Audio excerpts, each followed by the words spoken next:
Hello friends, real એસ્ટેટની એક વાત કરું ને તો જો તમે પ્રોપર્ટીમાં ઇન્વેસ્ટ કરવા માંગતા હોય ને તો આજે જ કરી દેજો.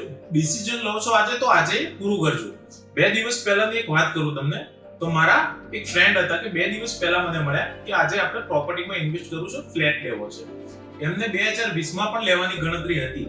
તો 2020 અને 2024 ની વચ્ચેનો જે 4 વર્ષનો ગેપ છે ને, એ 4 વર્ષના ગેપમાં એમને 30 થી 35 લાખ રૂપિયાનો ચૂકવણી કરવી પડે છે. ત્યારે એ જઈને એ જે તે પ્રોપર્ટી 2020 માં લેવા માંગતા હતા એ 2024 માં મળે છે.